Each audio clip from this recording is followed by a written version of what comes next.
Dark matter could be responsible for creating black holes that devour exoplanets from within, according to new research. This startling concept suggests that extrasolar planets, or exoplanets, could provide a way to study the enigmatic nature of dark matter. But here's where it gets controversial.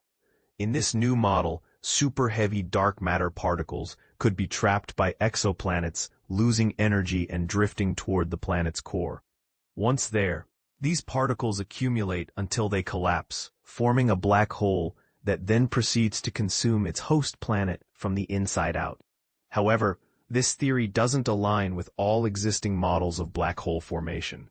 For example, if dark matter particles meet and annihilate each other, as some models suggest, then it wouldn't be possible for them to gather in sufficient quantities to collapse and create a black hole. Dark matter is a perplexing concept for scientists because despite accounting for 85% of the stuff in the universe, its true nature remains unknown.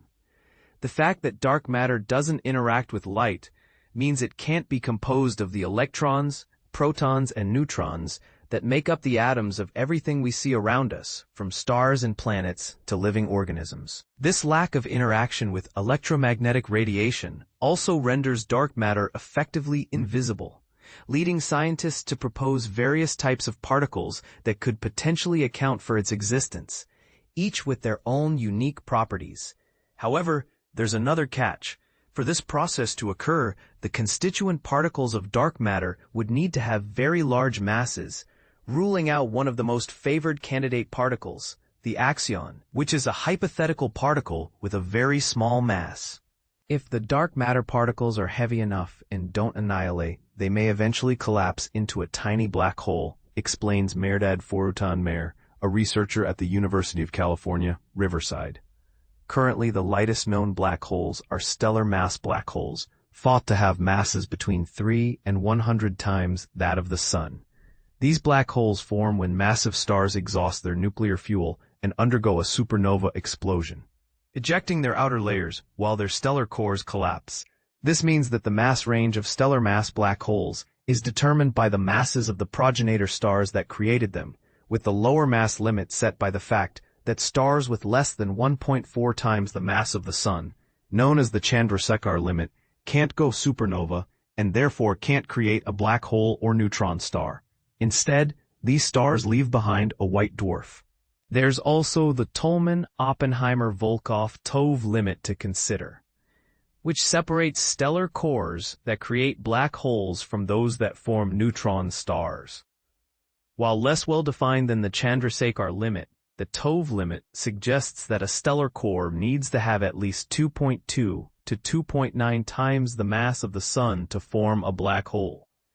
This limit is uncertain, as the lightest confirmed black hole weighs in at around 3.8 times the mass of the Sun, while the heaviest known neutron star has a mass of 2.4 solar masses. The proposed planet-eating black holes would be much smaller than even the lightest stellar mass black hole if they adopt the mass of the planet they consume. The team suggests that this process could occur within planets with masses similar to Jupiter, which has around 0.001 times the mass of the Sun. In gaseous exoplanets of various sizes, temperatures, and densities, black holes could form on observable timescales, potentially even generating multiple black holes in a single exoplanet's lifetime, says Foroutan-Mehr. These results show how exoplanet surveys could be used to hunt for super-heavy dark matter particles, especially in regions hypothesized to be rich in dark matter like our Milky Way's galactic center. Of course, aside from witnessing a planet being devoured from the inside out, the creation pathway of stellar mass black holes and the TOV limit means that detecting a black hole with a mass less than the Sun could support the team's theory. Discovering a black hole with the mass of a planet would be a major breakthrough, states Foroutan-Mehr. If astronomers were to discover a population of planet-sized black holes, it could offer strong evidence in favor of the super-heavy, non-annihilating dark matter model. This new theory, combined with the growing catalog of over 5,000 exoplanets, means these planets can now be added to the celestial bodies that have been suggested as dark matter probes. An example of this is the idea that certain dark matter candidates could become trapped in neutron stars, accumulating and gradually annihilating each other, thus heating these stellar remnants.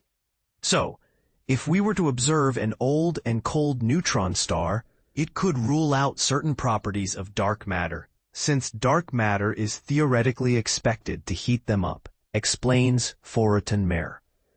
Dark matter trapping within exoplanets could also cause heating within these worlds, or lead them to emit high-energy radiation. Today's instruments aren't sensitive enough to detect these signals. Future telescopes and space missions may be able to pick them up, concludes Foraton-Mayer. As we continue to collect more data and examine individual planets in more detail, exoplanets may offer crucial insights into the nature of dark matter. The team's research was published in the journal Physical Review D on August 20th. What do you think about this controversial theory? Do you believe exoplanets could hold the key to unlocking the mystery of dark matter? Share your thoughts in the comments below.